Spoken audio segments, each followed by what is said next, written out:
Hey everybody, Phil Crute here, Comedy Cigars and Music, and today's cigar for review is the Micallef Grande Bold, Nicaragua. Off the foot and wrapper, I'm getting some prune, milk chocolate, cherry, and cedar.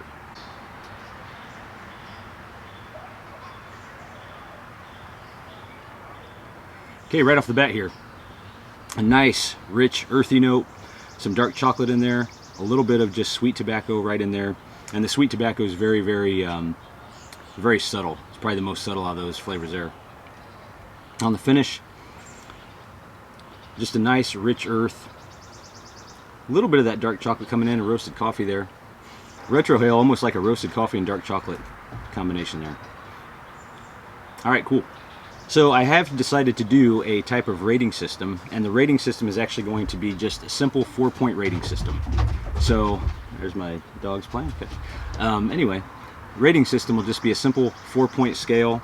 It'll basically be 4 is just an awesome cigar, 3 is a cigar that I liked and I'd probably buy a couple from time to time, 2 is I didn't dig it, but you know, choose your own adventure, and 1 is I didn't dig it at all and I would be very reluctant for you to even try it. And I'll have some type of, you know, charming or whatever little thing to go with each rating I give a cigar. We'll figure it out when we get there.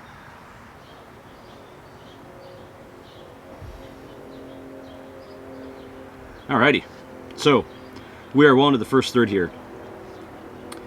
Flavors have still kind of stayed the same, that earth, tobacco, dark chocolate. On the retrohale there's a little bit of earth, and there's something else there that I can't quite get, and I just got that here in the last couple pulls. On the finish, roasted coffee and dark chocolate with just a little bit of earth in there. I really feel like this cigar is wanting to open up. I feel like it's wanting to open up like Jesse the Body Ventura in The Predator with that huge machine gun he had. Man, that gun was really cool, wasn't it? I can't think of a cooler gun in a movie ever. I ain't got time to bleed. So I like to think that I am a good judge of character. Almost from the first time that I see somebody. It's almost like sometimes when you see somebody, it's just like, you know, that person's a dillweed or a Wilbur, and I don't know, like years later the person does something and it feels like literally everybody else around you is surprised except you, but you still kind of have to act surprised so they don't feel like they've been living a lie their whole life. Oh my gosh, Kenneth did that? I'm just as surprised as everyone. I mean, I never would have guessed Kenneth to be that kind of person. No, I get it. It makes sense. It makes sense, you know, when you think about everything that Kenneth did, and you know how he was, and just that he was so obviously a dillweed. Now it makes sense. There's also been no real burn issues to talk about with this cigar. There was some waves going on, but they corrected themselves with a little bit of what I call smoke rolling, and I'm sure real reviewers out there are gonna love that. And then just setting the cigar down with the side that's having an issue, setting that side down, that helps fix the burns fairly well.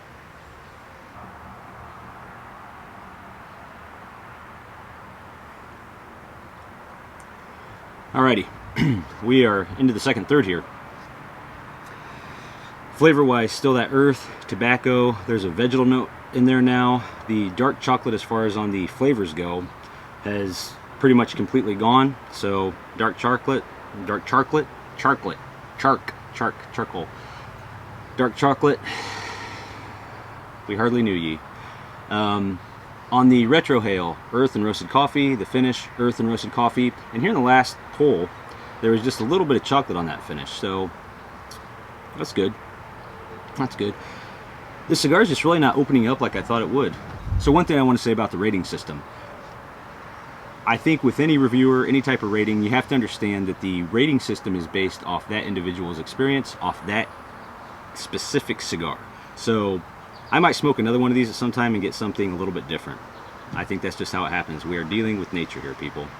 Nature and individual palates. Very few cigars will probably get a 1, and very few cigars will probably get a 4.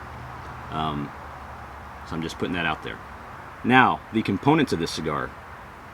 Connecticut broadleaf wrapper, binder, and fillers are Nicaraguan. Hence, Nicaragua. Wonder if any cigar manufacturer or anybody's ever thought about just randomly naming a cigar, like, you know, like for example a Nicaragua, and then not put anything from Nicaragua in it. I'm guessing not. That seems like a bad idea. Smoke output's been good, and the burn is still chugging right along. I've had even less burn issues than I had in the first third, and like I said before, they weren't really that bad in the first third. They fixed themselves anyway. So I'm just going to make a disclaimer right now. Until summer's over, let's just everybody assume that I'm going to be a sweaty dillweed when I'm doing these reviews. So I'm already a sweaty dillweed. I'm even doing it early morning, people. I'm getting up early morning to bring you this compelling review. And speaking about the review process a little bit, so right now I give you guys the aroma off the foot and wrapper, and I'm going to continue to do that just for the reason that the night before, what I usually do is take the cigar out of the cellophane, and I stick it directly into my right nostril, and I just sleep with it there. So that way I have a nice fresh aroma when I wake up in the morning, to tell you guys. Now I don't do anything on the pre-light draw because I actually light my cigars a little bit different than some people might. I'm sure other people do it just like I do, but I actually don't clip the cap off until I get it toasted and ready to go. So that's why I don't do a pre-light draw. I used to do it the other way for a while, and then I experimented one time, and I actually like how the cigars smoke for me a little bit better if I do it the way I do it now. So that's why I don't do a pre-light draw. But I refuse to stop sticking the cigar into my nostrils.